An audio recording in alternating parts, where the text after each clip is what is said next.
You're listening to ChooseFI Radio. The blueprint for financial independence lives here.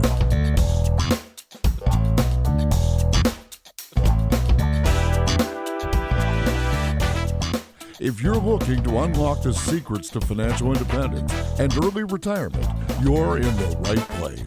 Stay tuned and join a community of like-minded people who are getting off the hamster wheel and taking control of their lives in the pursuit of financial independence. ChooseFI, your home for financial independence online.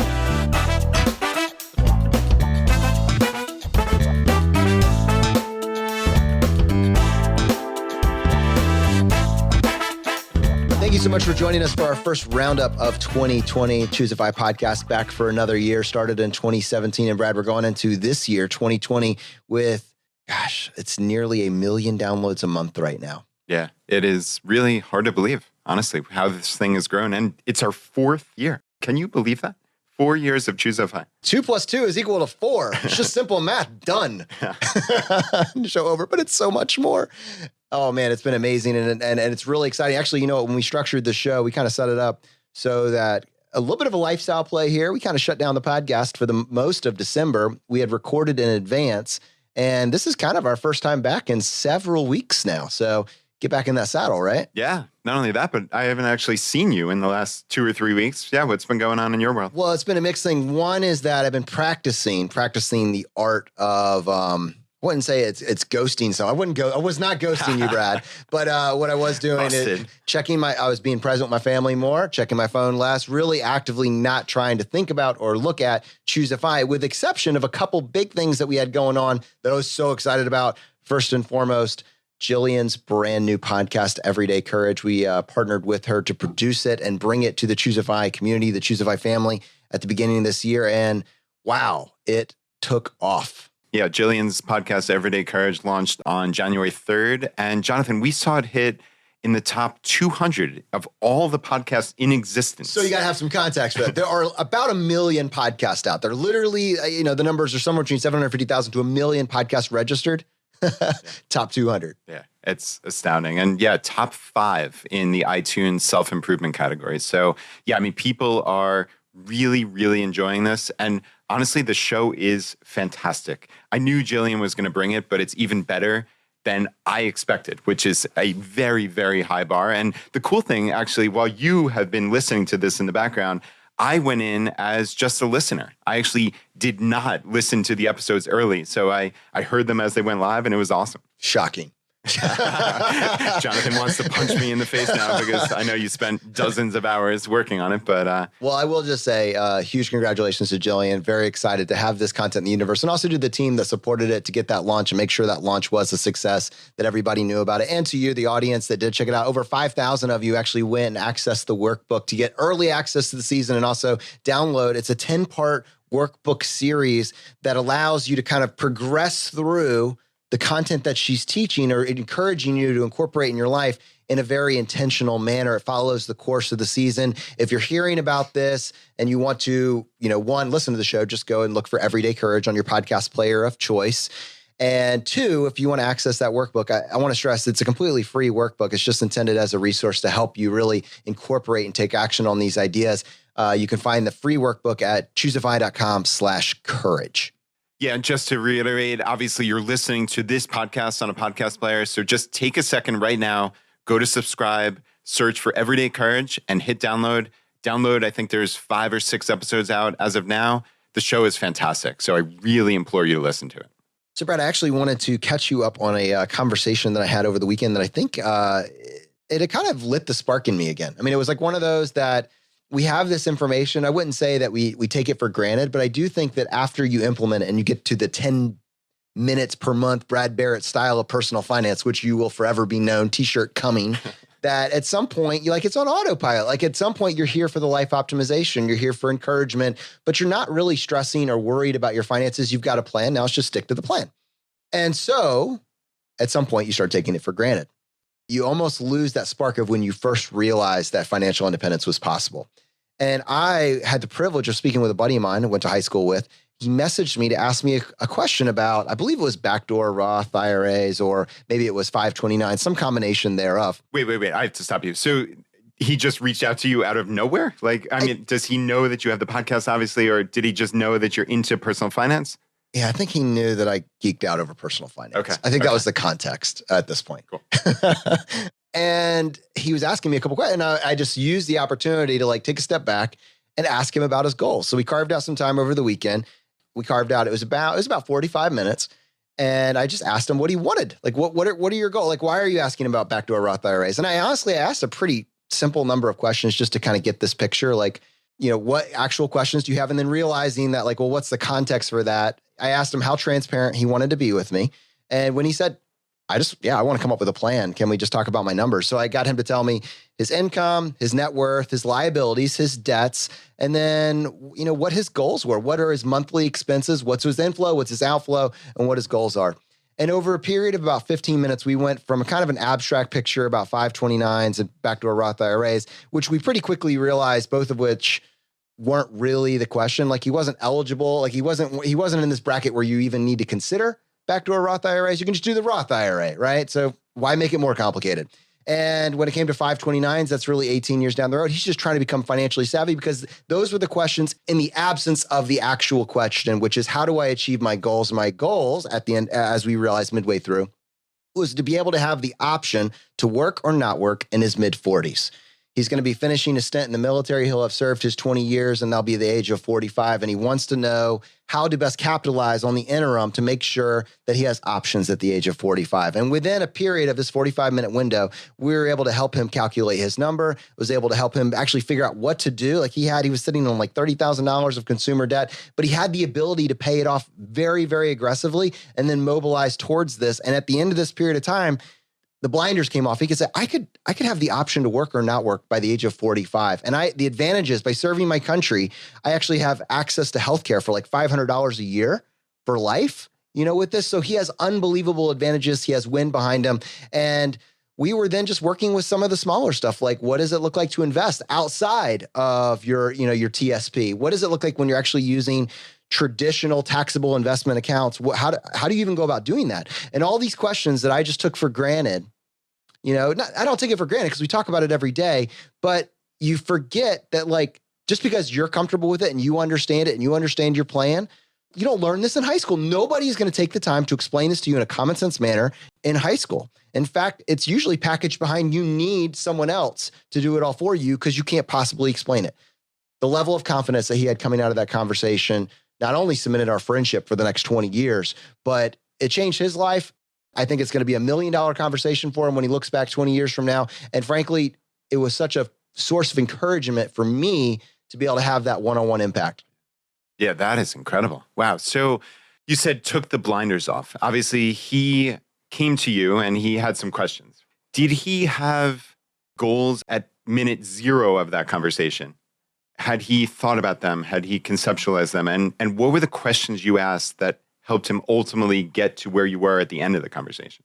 Yeah, I don't think he'd actually given himself permission to even analyze whether or not he would be able to not work at 45. So it was all based around working at 45. And you never questioned that, and went farther with it. And I don't know, I think for him, I think it's very important for this individual and probably for many others to say that this was not about convincing him not to work at 40. When he leaves the military, if he chooses to leave the military, it was not to say, you're not going to work.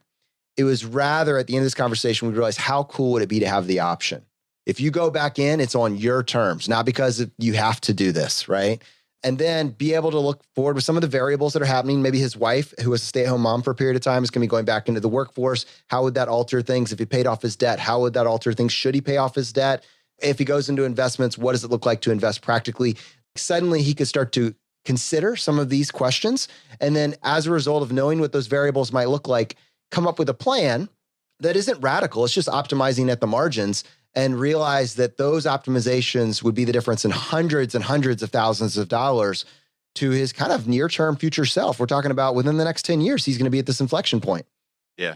I've found that in conversations I've had with friends who are in the military and who are police officers, people who have pensions. And when you're coming at that from the FI mindset, your eyes are lighting up, right? Like they're as big as saucers. You're like, oh, wow, you have all these options. But yet so many people have the limiting belief that, of course, I'm going to continue working.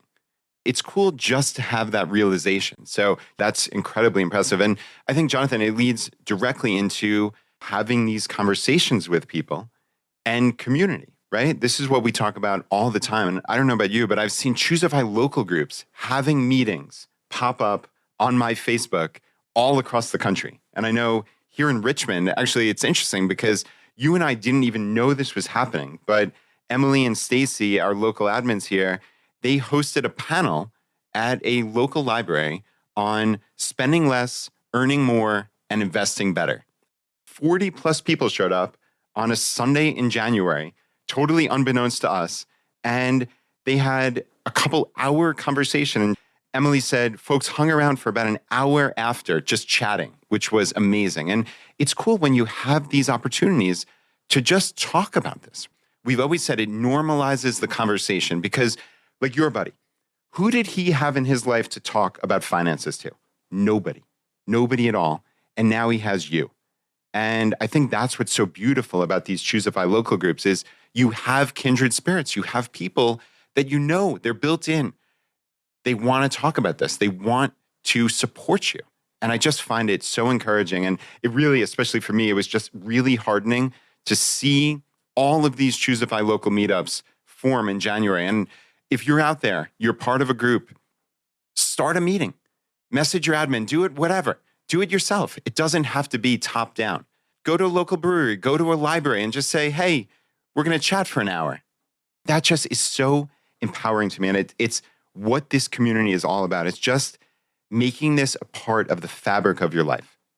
As we start this new year, Brad, and we start thinking about what do we want the fabric of our lives to actually look like, I think it's the power of community cannot be overstated. In fact, referencing an episode that we did recently with James Clear, author of Atomic Habits, he very pointedly stated, and I've realized this not just in finance, but so many aspects of my life, that it is incredibly important to join a group where the desired behavior that you have for your life, whether that be, I want to be better with my fitness, I want to be better with my finances, whatever that story is the norm behavior.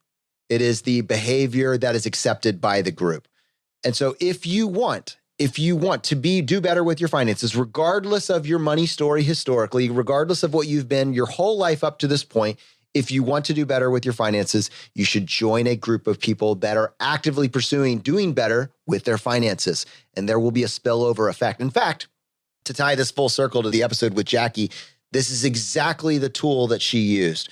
Growing up in poverty in the Deep South, her desire was to escape a life of poverty, to do better with their finances. It was a desperate need to get the information she needed to do better. What is one of the main levers she pulled? She looked around for groups of people that did well with their finances. In this case, it was an investing club, specifically a nonprofit investing club that was willing to give their most precious, non-renewable resource, their time, to educate each other on the practice of investing. And this completely changed her financial trajectory to the point where then she was going out as an advocate to underserved communities to be this person to help teach the next generation and take it where maybe those individuals couldn't. And that, I think, actually tees us up really well to talk about something that's very exciting, the ChooseFI International Foundation, and specifically the launch of FI 101. Yeah, Jonathan, this is really the most exciting thing we're doing here at ChooseFI. And today is a big day. This is the day that we announce the official launch of FI 101. We've mentioned this a few times over the last few months, but the day is finally here. We are opening up officially the applications for the free FI 101 course. And we actually have the lead author of the course here, Stephen Heptig. And we're going to chat with him. What's cool is we chatted with his mom, Becky, a few episodes ago. It was amazing to hear her story all the while in the background, knowing that Stephen's been a member of our team for the last couple of years. It was wild to actually get text messages from Stephen while I was interviewing his mom. So it's really awesome to bring Stephen on. We're going to dive into the real specifics of FI 101, what we're trying to do here with the foundation, and the launch of this incredibly exciting project. I mean, Jonathan, this is what we've been working towards. when we started the show, it was we were going to do experiments in financial independence. And I think as the show morphed and grew and matured, it became a show about community, about a community of people that are pursuing a better life for themselves and for their families. And as it grew, we kind of felt this responsibility. People were asking us, what we were going to do with this platform as it grew, how we would use this to advocate for a better world for us all. And to be honest, when we were first posed with that question, we just didn't have an answer. And as the platform grew and grew, as we started to approach, the hundreds of thousands of people listening to the show, we realized that this had become a movement. This had truly become a movement, and a lot of responsibility came with that. And it became clear that we shouldn't waste it. And what does that look like? What does not wasting it look like? It looks like spreading financial literacy as far as possible and giving it and making sure that people, underserved communities, have access to it. People that listen to podcasts, by definition, are maybe not the people that need this the most. There's some inherent level of wealth that is implied when you're able to listen to a podcast from your smartphone on demand, et cetera, et cetera. And if you really want to impact the world, if you really want to see this go farther, you need to get outside of your normal lane, and we need to figure out a way to reach underserved populations. In fact, the financial independence movement community, the FIRE movement, one of the biggest criticisms is that it's not reaching the people that need it the most. What does it look like? And Jackie actually in this episode said, we have to start with financial literacy. We have to start there. So I think FI 101 is our response to that mandate, to that calling, or at least the first version of it. I know that we are very excited to actually see this exist in the universe, and we both believe, as does our team, that this can truly impact this world that we all live in. So yeah, as you said, Stephen's going to be joining us on the show today. We had actually kind of teed up that we might be able to bring him on after his mom was on that episode. Brad, what episode was that with Becky? The episode title was, Is It Too Late? And just for some context, Becky and her husband, so Becky came on the show to share with us that her and her husband basically were starting with a net worth of 0 at the age of 50, and were able to, using the principles that we talk about on this show and in this community, we're able to achieve financial independence in their early 60s. We actually did an episode with Big Earn that following Friday where we broke down the math on that. And it was an incredibly encouraging episode for me, as I know it was for many people that are maybe finding this a little bit later in life. You pulled it up for me. Okay. Episode 152 of the podcast. Check that out if you haven't heard it already. But what you should be aware of, as Brad was pointing out, is that although Becky and her husband at the age of 50 had a net worth of 0 and were able to turn this thing around and get started, they were doing this with a family. And Stephen was one of their kids. And Stephen is one of their kids. They haven't disowned him yet. Is one of their kids. And what's really cool is he is starting much earlier in life. And so they were able to pass along at least this desire to do better with finances. And Stephen now is actively pursuing spreading this idea as far as possible as well through the foundation. So Stephen, with that set up, welcome to the ChooseFI podcast. Thanks, guys, for having me on. This is definitely outside of my circle of comfort, but I'm excited to be here.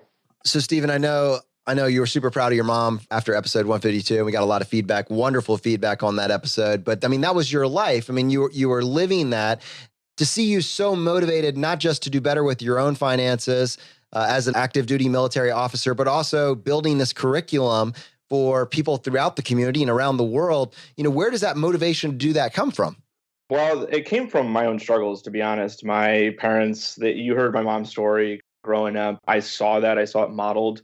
But as I left the home and kind of had to go deal with it myself, I basically was determined to make all of the same mistakes to begin with. And but luckily, I stumbled early on, kind of leaving college and not racking up credit card debt.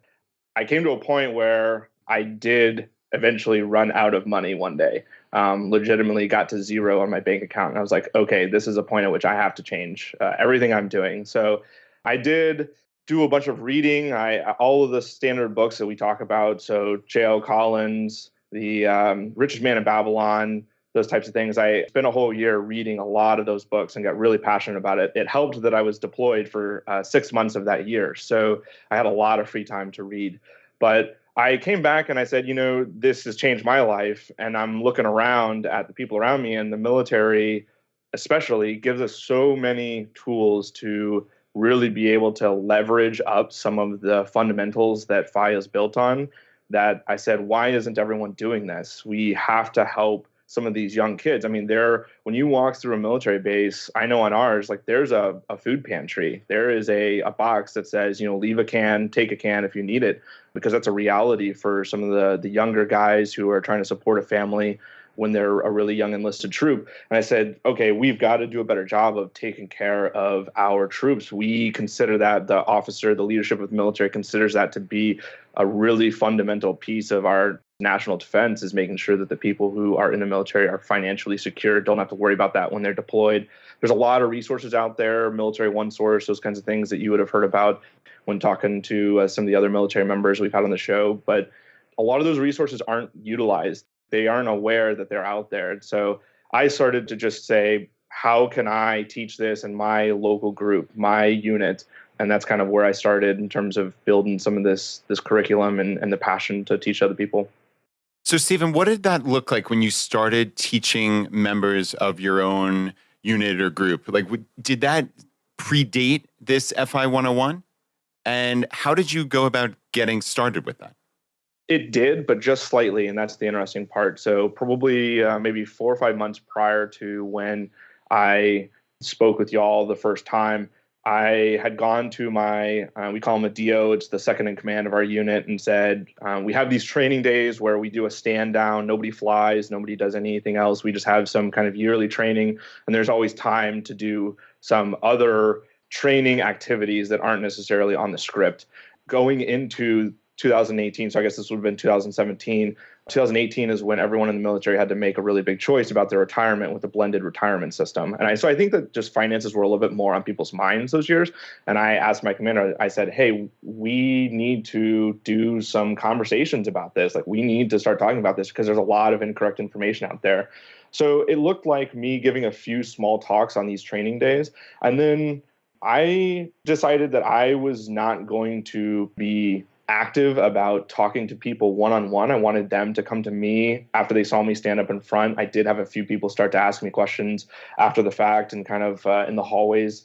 And so I came up with this philosophy that I'm going to allow people to come ask me a question, and I'll answer the question as best as I can. And then if they come back to me a second time and ask me more questions, it's obvious they're really thinking about this subject. And I will hand them a copy of J.L. Collins' A Simple Path to Wealth. So that's kind of the process that I took in my own unit to try and share this message. It was a lot of one-on-one. So let me talk about this through the lens of the foundation. Stephen, when we partnered with you to bring this to the community, it was all about how does this scale? You mentioned the one-on-one conversations. How do you reach as many people as possible? And I think as Ed kind of came and joined us at ChooseFI and provided us a vision for what a nonprofit would actually look like, as it's all come together, there's actually ended up being three or four distinct pillars of this foundation and how we think we can have maximum impact. And I'll just kind of set it out there as a macro level so people can start to think about it. But we have a little bit more of a focus today. So the foundation has a speakers bureau where you can actually get speakers to go into underserved communities and actually take this information, take it into businesses, et cetera, et cetera. It has a curriculum, K through 12 curriculum, which is now it's virtually done. It's actually being piloted at several schools. And actually, most recently, and this is basically an announcement, the University of Richmond, which is a fantastic school, actually, Brad, one of your alma mater, is actually taking this curriculum and using it in their Masters of Continuing Education program to actually have their teachers or the students that are going through that program actually use it as a way of assessing whether or not it will be effective. And there's some nuance there, but they are actually partnering with us to actually make this a better curriculum than it is already. And FI 101 has kind of two focal points: the military, which was the inception of the idea for you, but a civilian population as well. And actually, the civilian FI 101 is really what we're announcing today. So I'd be curious to give this back to you and have you take it from there. How did we get here? Yeah, so you guys kind of gave me the opportunity to come on with the team, and you approached me and said, there's a lot of military members in our audience, and we want to provide them with some good education and content. And so I originally started this project and said, let's make a basic finance course for the military. But as we got through it, we realized that all the stuff that we're teaching them with a few small word changes and nuances is really the FI principles that we talk about in our books and across our podcast, over 100 episodes or more and at this point. And so we backed up and we said, let's do this for everyone. Let's just do financial literacy right from the beginning. And then We're going to iterate that in a small way using the same videos with a little bit different content and explaining some of the differences, nuances here in a few months specifically for the military. And, one of the pillars of the foundation, we kind of branded it as the Speakers Bureau, the K through 12 curriculum, and then the military. But I really am passionate about all public servants because a lot of people out there have decided they're going to be firefighters, EMS, police, military, FBI, any of those agencies. They've given up very likely a higher paying career on the civilian side to be a public servant. And so that's kind of that third pillar of our foundation is really going to be towards the public servants. We'll start out with the military, but we intend to give some specific nuanced education to several different areas of the public servant space, including teachers.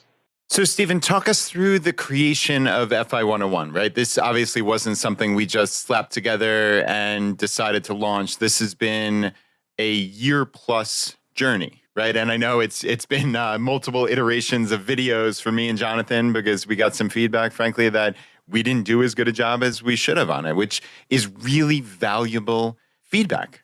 Because the whole point of this is not to stroke our egos or some nonsense like that. It's to put out content that people are going to follow and actually take action on.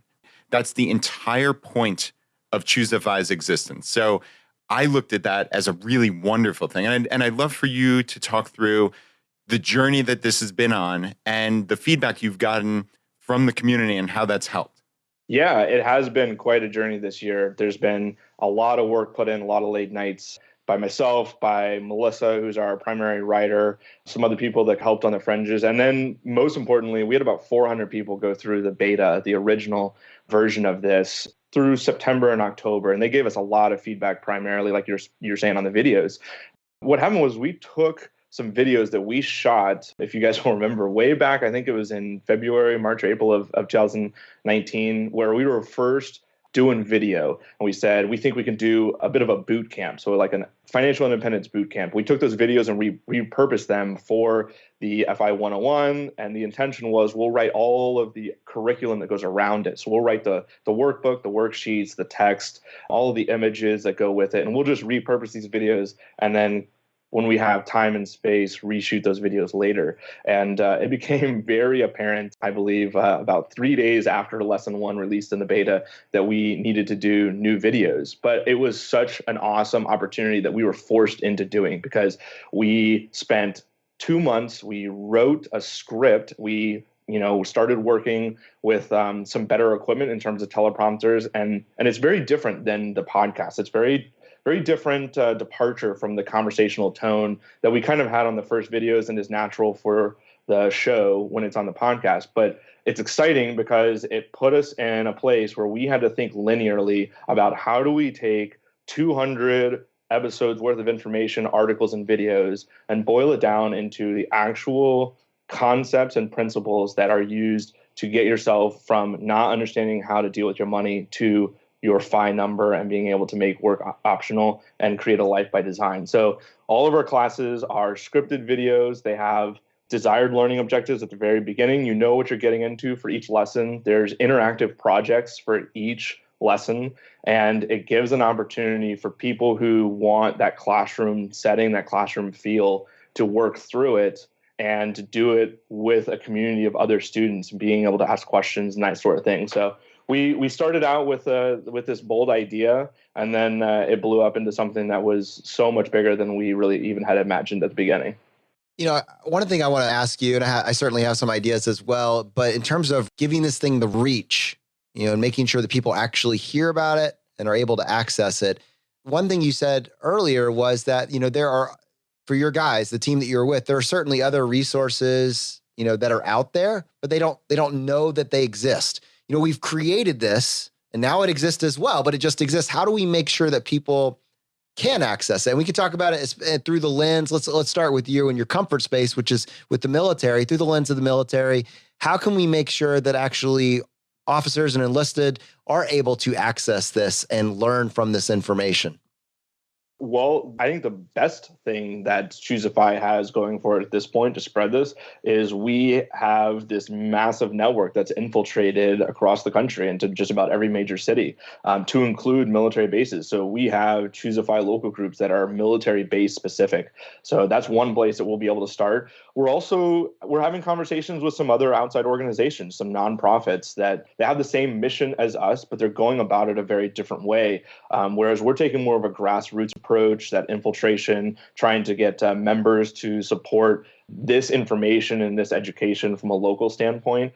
We are talking with some organizations that are looking at it from the DoD level. How do we approach this actually from the department level, getting it in as an accepted resource into the military and family readiness centers? That's a little bit of an ongoing project, but it definitely is on our radar. We want to get this in as a resource that people can have access to on base and is actually officially recognized. And guys, it's really important to note that this is a course for everyone. For me, the easiest way to spread this is person to person, like you said, grassroots. So for anybody out there listening, I would think the best way is share it with your friends, share it with your family, your coworkers. This is a free course. It's cool that we do have this network, right? We have a network of listeners. We have a network of friends who have websites and podcasts. And I hope that people hearing this spread the word. This is from the ChooseFI Foundation, our not-for-profit, to spread financial literacy. And it can literally happen on the person-by-person basis. And I think that ties into what's the best way to get people to complete it? Yeah, we racked our brains to think about this. The one thing that came to mind as we were setting it up to just make sure this was free, right, is that if it's free, someone wouldn't value it. They wouldn't complete it. They wouldn't take it seriously. This is the biggest, I think this is the biggest danger that we both kind of felt when we talked about how are we presenting this. And I think for right now, like in our mind, we went through contortions. Is there a way that we could charge for it? And then if they complete it, give them all their money back. And to be honest with you, I think for right now at launch, that seems like a contortion by far. And it's not really, it doesn't feel like the movement that we are pursuing with this. And so it's going to be free. It is absolutely going to be free. And, I talked about it. I wanted to give you the chance to talk about it in the military setting, and in particular, because we have so many officer and enlisted men and women that are listening to this show and have, if they are not the person, they know the person. They know the person that can open doors. They know the person that could actually have this implemented and get access to it on their base, give an opportunity to the young men and women to actually be able to hear and learn from this information, incorporate it in their lives. And so just because I don't want to miss this opportunity. If you are that person, you're hearing this and you know that's you, just reach out to Steven. Steven, what is the best way for someone just to kind of raise their hand and say, hey, let's connect when the military FI goes live? Yeah, absolutely. My email is Steven with a PH at ChooseFIFoundation.org. And I get emails all the time. I keep a huge list of different people that have contacted me. And we're going to do it kind of a collaborative way. Once we start putting that military resource together, it's going to go out to this core group of people that have reached out to me and said that they want to help to make sure that it really speaks to people at every level. And it's a much easier problem with the civilian version, the FI 101 for everyone, right? In that we have access to local groups all around the world. And this is a way, Brad, you just mentioned the Richmond meetup. It's talking about earn more, spend less, invest better. Where a group of 40 individuals here in Richmond, Virginia met for over an hour to discuss these concepts and ideas. There's a passion to do better with your finances. And this has been created for free for this community, right? And so I guess my challenge is, one, if you feel like that describes you, I want you to take us up on this call to action to get started with this course. And then two, what I really want is I want you to do this with someone else. If I can't personally hold you accountable from this microphone and Brad can't hold you accountable from this microphone twice a week, I want you to find an accountability partner or two or three, a mastermind, a collective, if you will, of individuals that are going through this course together, that are going through the interactive projects together and are holding each other accountable to finish it and then share this message with other people that can benefit from it. And so, Steven, I guess my question for you is, if individuals want to access FI 101 for the local community, for the local area, or they don't have a local community, they don't have a network, they just want to do it themselves, what's the best way for someone to do that? So everyone can go to the link to sign up. So it's going to be ChooseFI.com/FI101. And that's going to take you to the link where you can sign up for the class.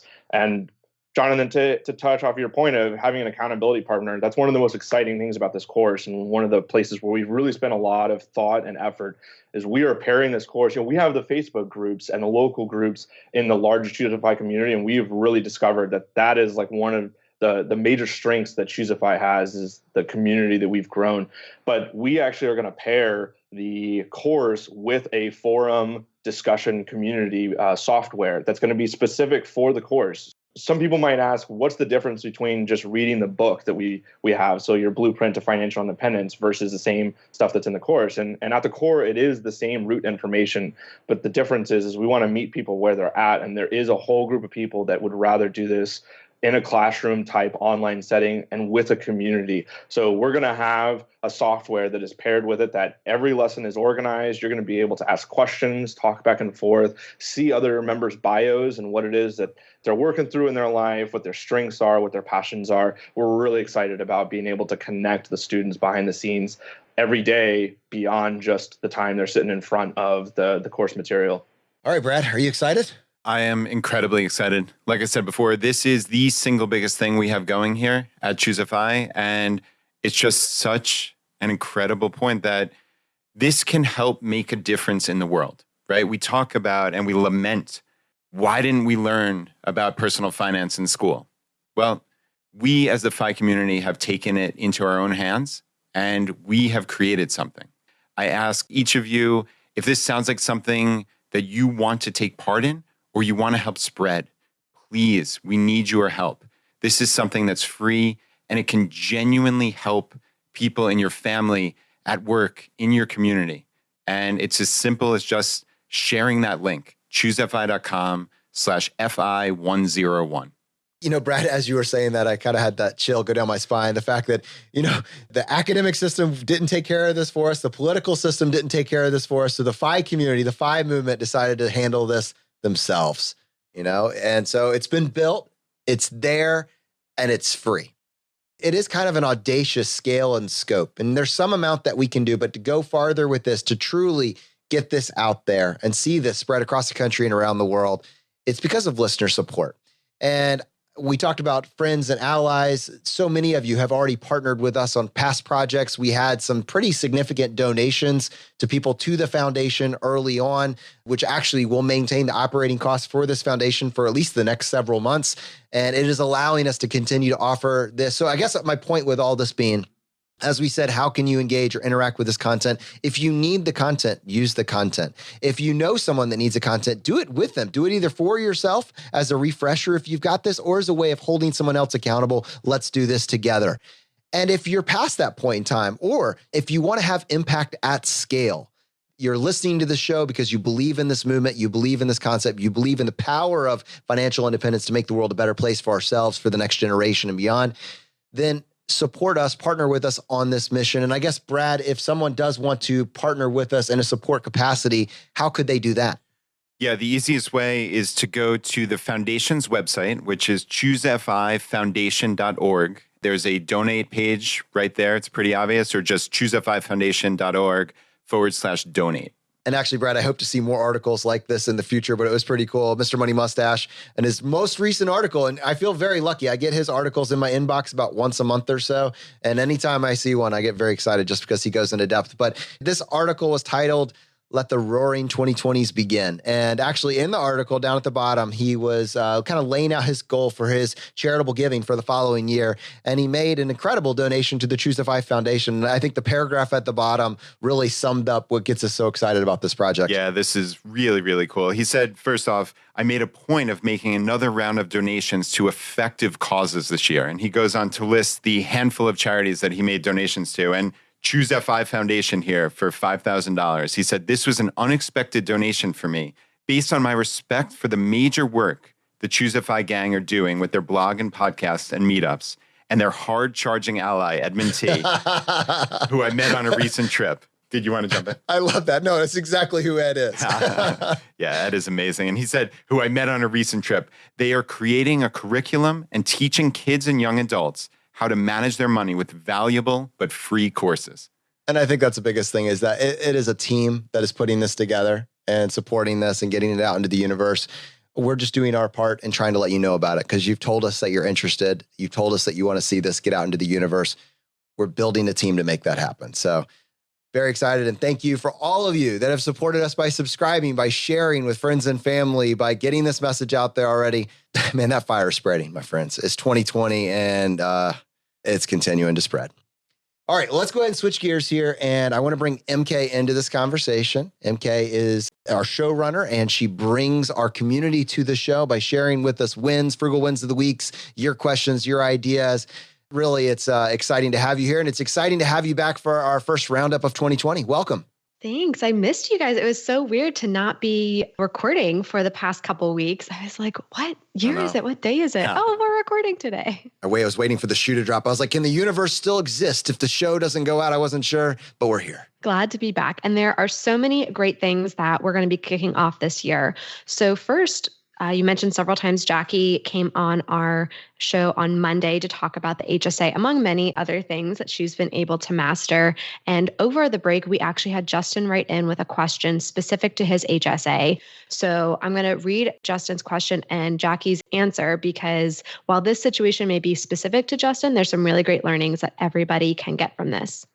So Justin said, my company sent out an email today saying that since there are 27 pay periods in 2020, employee contributions to HSA are going to be skipped for the first paycheck in January. Are they legally allowed to do this?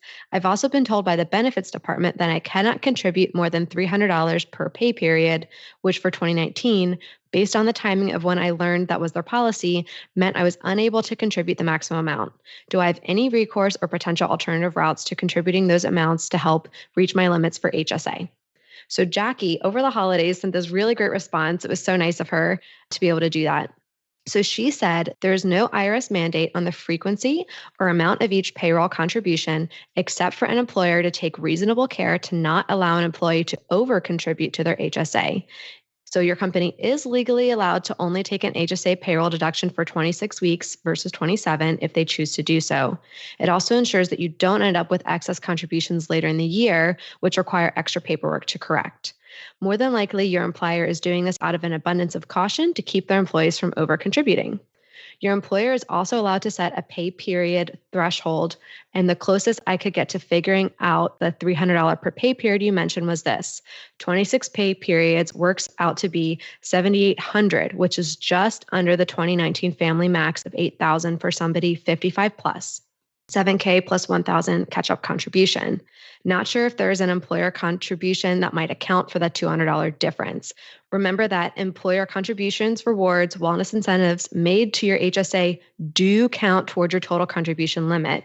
You can always check with your benefits department to see if they will accommodate any request to amend your HSA payroll contribution schedule, but they may not be willing to do so. If you maxed out the payroll deductions allowed by your employer and still fall short of the max IRS contribution limit, there are two alternatives I would suggest that will allow you to fill the gap without the help of your employer. Make the remaining contributions to your HSA directly from your bank account to get the IRS max. Depending on the HSA provider, you may be able to connect your bank account to your HSA account, making it a very simple transaction. For example, I was $220 short of maxing out my HSA for 2019 via payroll deduction, so I contributed that amount from my checking account to make sure I reached the IRS max. Or you can open up a second HSA account separate from your employer and make your remaining contribution there. You are allowed to have more than one HSA account. As of December 2019, Fidelity and Lively are the only two HSA providers I know that don't have any monthly bank or investment fees. Make sure you do as much as your employer allows via payroll deduction before making contributions on your own, because you will save the 7.65% FICA tax. Also, any contributions you make on your own will have to be filed with your tax return in order to realize the tax deduction. So this was a really well thought out, explained response from Jackie. And I realized, okay, if there are potentially 27 pay periods in the year, more than Justin is dealing with this. So hopefully this gives everybody a bit more information to be able to process what's going on. How do they make sure they don't go over, but they still get the max? All right, so I was hoping she wouldn't be as thorough as she was because I had something I wanted to say, and it involved the payroll deduction. So Brad and I race each other each year to max out our HSA since we got it teed up in, what year was it? December? Yeah, it was the end of 2018. All right, so that means that both of us have hit our max each year. You beat me by a couple weeks this year, so we have, well, So I'm 100% stocks. So 3 years of funding gets me to 20, not Jackie's six figure, but I got 21,000 plus the capital gains. It was like floating around 24,000, something like that with capital gains. But I wanted to say this. So we fund directly into, I believe, Fidelity. Is it Fidelity? All right. But we just make it from our bank account. So I copied you on an email, Brad. I don't know if you saw that, but someone else reminding us of that payroll deduction that we're missing out on. We're not being super optimized. As a self-employed individuals, we use a payroll service. I think currently it's called Gusto that handles our service. And I was thinking without actually taking the time to like explicitly mention, I was thinking, Brad, you're the accountant here. You should see if Gusto can make these payroll contributions for us to the HSA. And hear me, the audience, this is why I wanted you to get there if you weren't aware of this already. If you go through payroll and if that funds your HSA, Jackie said this, but just want to make sure you hear it, you're avoiding the FICA. You're avoiding FICA. And that is potentially an additional 7+% savings, of that contribution, which is not an insubstantial amount, especially if it's now going into the account pre-tax, growing tax-free, and as long as it's being drawn out down the road for eligible medical expenses being drawn out tax-free, 7% on $7,000, Brad. I'm just saying we might not be operating at full optimization here. Yeah, that does not sound like fully optimized. So yeah, thank you, Jackie. Thank you, Jonathan. I have to listen to. So yeah, we have ours through Fidelity, like you said. And yeah, I just logged in and it looks like they have the zero, right? The Fidelity Zero Total Market Index, which FCROX, I think is the ticker. Yeah. So yeah, it's cool. This is a bunch of my little life hacks coming together. Of course, in Todoist every year on January 1st, I have a recurring task to max out my HSA. So yeah, I definitely did beat you, I assume. I wasn't up at 12:01 a.m. It was made at 8 a.m. on January 1st. And the contribution limits this year, so for a family, it's $7,100, and for an individual, it's $3,550. And it sounded like Jackie alluded to there being additional options if you're over 55. Yeah, and I'm doing some math on this right now. I mean, you can so if you max out that HSA for 3 years, you're at 21,000, assuming no gain. Yeah. And if you do that for 7, 8, 9, or 10, I mean, you're talking about that six-figure HSA. If you have $100,000 and your HSA and it's making, average market returns of around 8%-ish, that's $8,000 a year and medical bills that are covered. You've created effectively something that down the road could cover long-term care insurance. We talk about how are you going to handle? Well, I'm just going to create a superpower HSA is what I'm going to do. And I'm going to do it as quickly as possible for as long as possible. Man, I mean, now you think that's just 10 years. If you're talking 20 years down the road, you have $200,000 plus. Let's assume some return in there as well, right? $200,000 in an HSA continuing to grow at average market returns. You've just broken the game. You can't be a little bit excited for me in this realization? I think you have enough. I'll be excited. Jonathan has enough excitement for the team here. So no, but that all said, the HSA is amazing. So yeah, a big thanks to Jackie. And it also, MK, it looked like Jackie had an email address set up, right? To field questions if you had them. Yes. So Jackie has an email address set up for HSA questions. So you would send that to hsaquestion, singular, @gmail.com. That's hsaquestion@gmail.com. Singular. All right. Also, Jackie, in the episode that we recorded with her this past week, episode 161, Jackie listed off at least 2 fantastic resources for individuals. There was a fire letter, there was some advice, there was just kind of a way to get people interested in personal finance. There's a bunch of cool stuff. She was very thorough. She immediately sent it over to us so that we had it on file. And if you're hearing this and you want to access it, it is in the vault, the ChooseFI vault. You can access that at ChooseFI.com/vault. So next, MK actually wanted to take a minute and talk about updates to the tax code, something that only in the FI community do we get extraordinarily excited about, or at least we want to be aware of it, right? And actually, this is interesting. So there was a new law that was just passed called the Secure Act, and it refined or made a few additionals. It was called a tax revenue enhancement play, aka a tax increase. But actually, what it affected was something that in the FI community we talked about or called the stretch Roth IRA. And we actually got Sean, the FI tax guy, called in a voicemail from this, and I'll give us back to you in just a second. But I just wanted to do a little setup because I'm not sure how much depth he's going to go into. I was so blown away that this loophole existed and that it wasn't being talked about more that I'm not totally surprised to hear that they made some small changes to it. But basically, here's the idea. If you fund a Roth IRA your entire life, the Roth IRA does not have required minimum distributions, or RMDs, whereas a traditional IRA does once you reach some age. I think it's like 70 and a half, something in that range. But upon your death, it does. Now, here's the thing.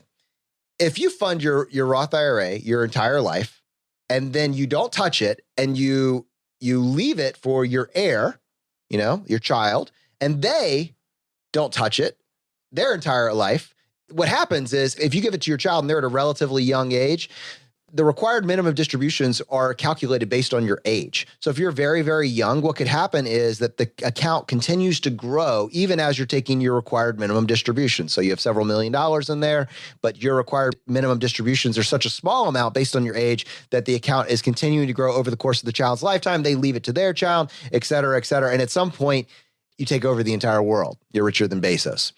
Yeah. Did I say it wrong? Did I say it right? I think you said it right. All right. I always leave his S off. I'm trying to do better. All right. Anyways, they nuked that. I guess they noticed that things could go off the rails, and they added something to the tax code. That was my low-level understanding. There's been actually a couple good articles we'll have linked in the show notes. One from Go Curry Cracker, which I enjoyed reading over the weekend, and actually William in the Facebook group. William has 2 kids with special needs, and actually the stretch Roth was particularly appealing to him with that particular situation in mind. So he had to make some calculations, and he did some pretty incredible research. So I will have that linked up in the show notes as well if you want to go check out the Facebook group. But I promise you, whatever depth I just went into, Sean will do a better job. The FI Tax Guy, you can find him at FITaxGuy.com. And I will go ahead and pull this up. Hi, Brad and Jonathan. This is Sean Mullaney calling in to discuss the Secure Act. Congress and the President enacted the Secure Act in late December, and it deals with retirement accounts. So what's going on here? Congress worked on some changes around retirement accounts. They impact us, but the very good news is it does not in any way impede your ability to achieve financial independence. It does make retirement accounts less desirable for many of our heirs, but it doesn't impede our ability to achieve financial independence. Some of the big changes.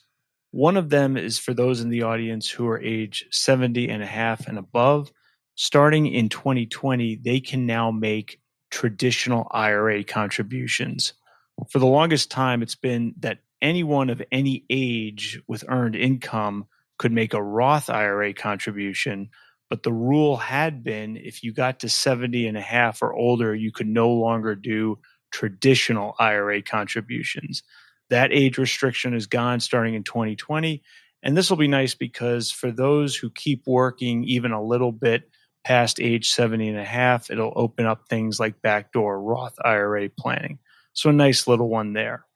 Another good benefit is the change in the required age that you have to begin required minimum distributions, better known as RMDs. So as you're probably aware, you have to start draining retirement accounts other than Roth IRAs once you achieve a certain age. That used to be age 70 and a half. It is now going to age 72. That makes traditional accounts just a wee bit better. It's a little bit of a benefit, not a major change, but every little bit helps. So why then have you seen in the financial press some agitation, some negative feedback around the Secure Act?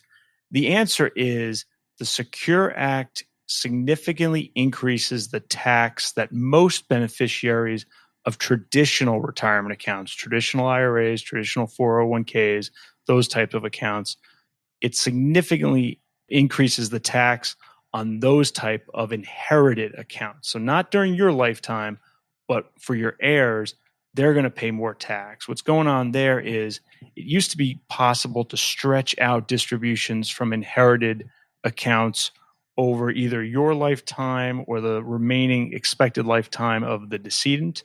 That won't be possible anymore for most beneficiaries.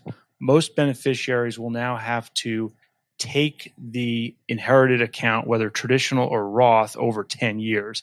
And obviously that can create a spike in taxable income if you're taking from an inherited traditional retirement account. There are exceptions. The biggest one is for your spouse. So your spouse remains a very good person to leave your retirement accounts to. Other exceptions include folks who are not younger than 10 years younger than you. So that think brother, sister, those types of folks. Your parents theoretically, obviously, would qualify for that. Other accepted beneficiaries would be your own minor children. So not grandkids, not nieces and nephews, but your own minor children, and then those who are either disabled or chronically ill. What do we make of all this? Well, I think for the FI community, this is actually a real win. Because look at it this way. We've got large federal debts, large federal deficits. Someone's going to have to pay taxes to make those up. And if it's going to be our heirs, that means that we all have the opportunity to use retirement accounts to our advantage, to save for our retirements and to save for financial independence. That's good news. In terms of action items that some folks out there might want to take, first of all, if you've designated a trust as an IRA beneficiary, and you may have done that because you have children, you definitely want to consult your lawyer at this time. Those trusts likely need to be updated. Second thing you might want to think about is second generation FI and perhaps doing some more Roth conversions. Roth IRAs will be much better to inherit than traditional accounts. So this might be an opportunity to think about some Roth conversion planning for your heirs. But again, never at the expense of your own retirement. Make sure your own retirement is taken care of and then plan for some second generation FI. All right, Brad, final thoughts, commentary, the word decedent, pretty fantastic. Yeah, very impressive. Yeah, as always, thank you, Sean, for all the detail. He's quite impressive. And the action items there jumped off the page for me. Obviously, he said you have to update your trusts if you have those specified in your estate documents. And there's some Roth conversion planning available for heirs as well. And Jonathan, I thought it was cool, just the couple benefits. I'm sure obviously in the press you hear a lot of doom and gloom, but the positives here are people over 70.5 can contribute to traditional IRAs and the RMDs. I think this is the biggest one. Instead of being at 70 and a half, can be at 72 now. So I know that's, while Sean said that's a minor item, it's still something positive. So yeah, good stuff. Thank you, Sean. You know, Brad, I always love running like some sort of like simple calculations, especially future value calculations. But like with the Roth IRA, if we just talk about that for a second, one of the reasons that it's so appealing, it goes in after tax. So you've already been taxed on your income, and then it grows tax-free. And as long as you pull it out after the retirement age, then you can also pull it out tax-free as well. Little nuance there. You can actually have your contributions at any time, but why would you do that? All right. So if you were to start at the age of 18, you were to start making some income and you were to max out that Roth IRA every single working year, which in my dad's case will be to like the age of 70. I think he is going to retire this year. I think he's finally going to retire. He might have stopped just a hair before 70. And you were to max out that Roth IRA, I think the limits are around 5,500. Is that accurate? 6,000 for 2020, it looks like. Okay, 6,000. I need to rework just one calculation real quick. So 6,000 for 20. The point is actually that it goes up every year or two, just by about $500 a year is what I've observed. So $6,000 a year, which will be, it'll probably won't be lower than that. And that would be a contribution of around $500 a month. And you do that over your entire working career. And in this case, this individual, they just won't stop working.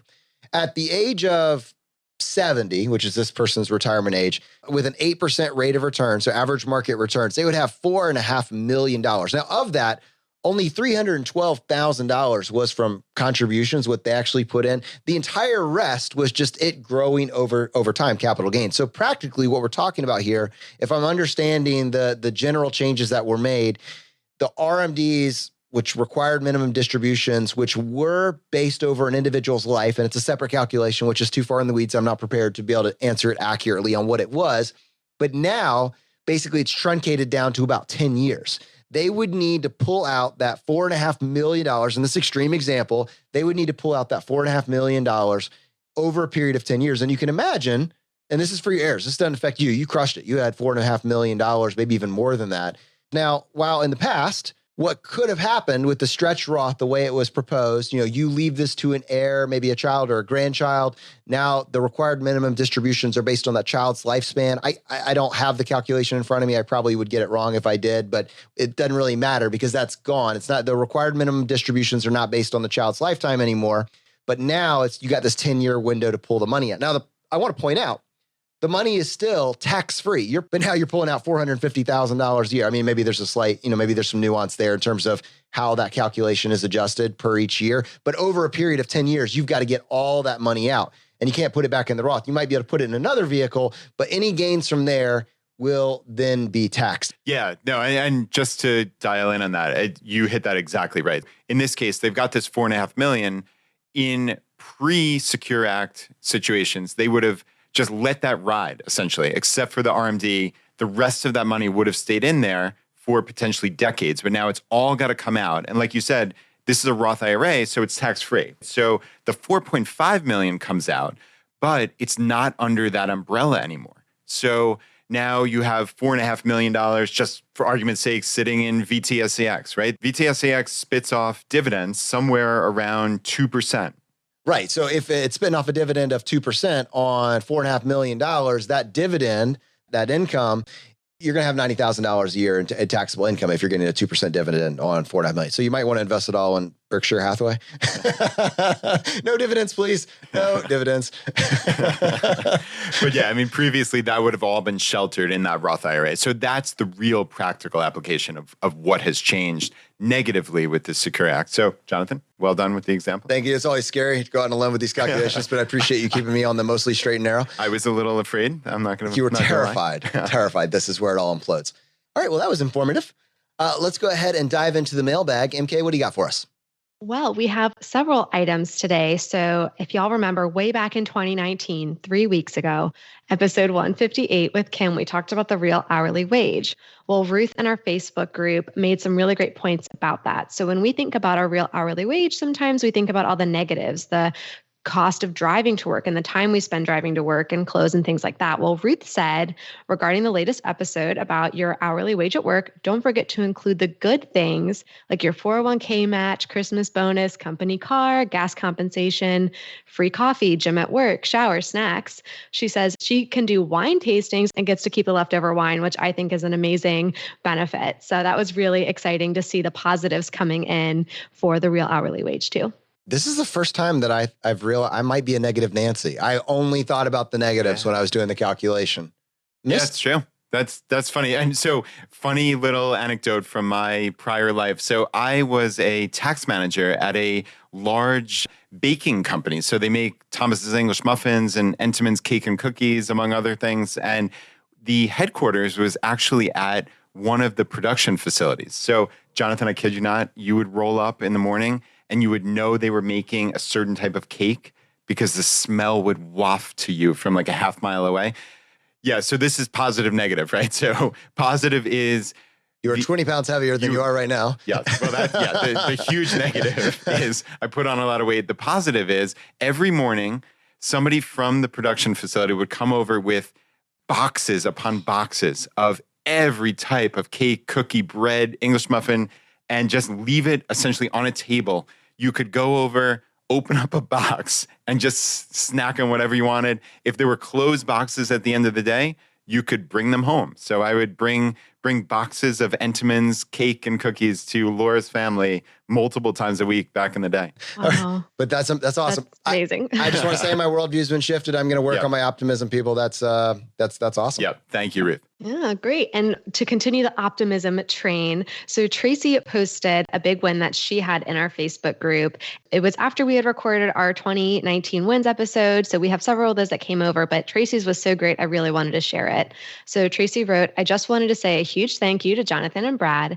I'm a single mom by choice, and I will be starting 2020 debt-free. I finally paid off my student loans and car loan this year and started investing outside of my 401k. The podcast gave me the motivation and direction I was looking for. Because of you guys, me and my girls have a bright future. Thank you.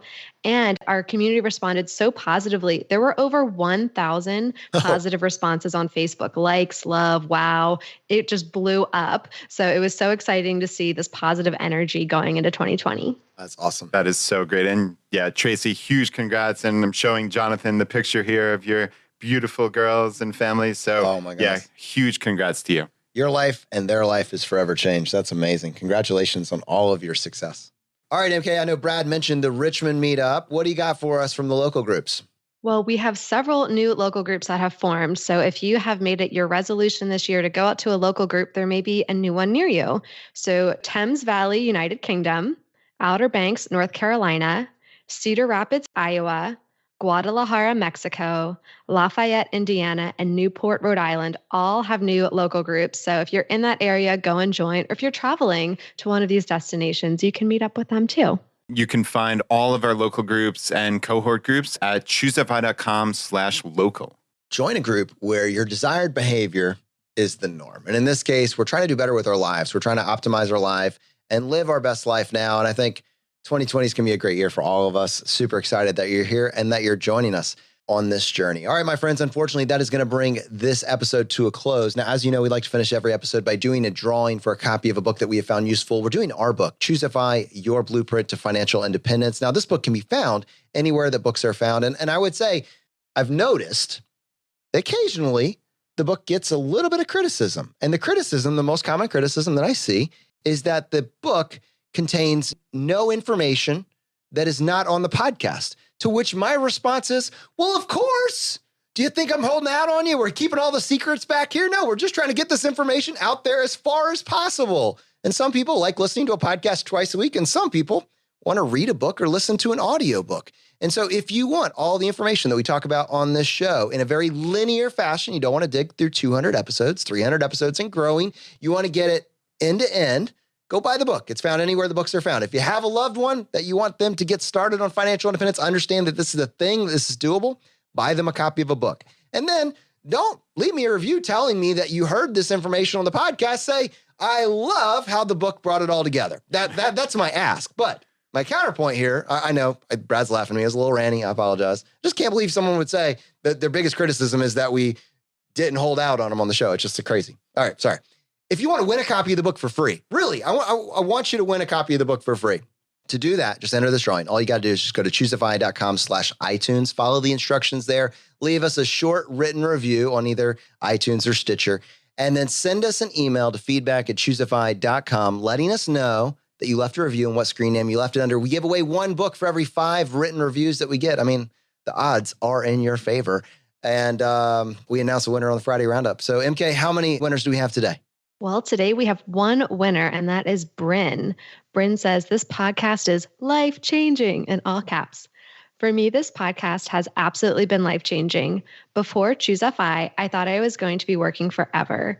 Now I have hope and the knowledge I need to make massive changes.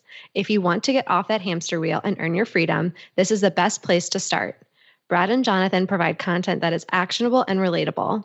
Their guests are the who's who of the FIVE movement and from all walks of life. So there's someone for pretty much everyone to relate to.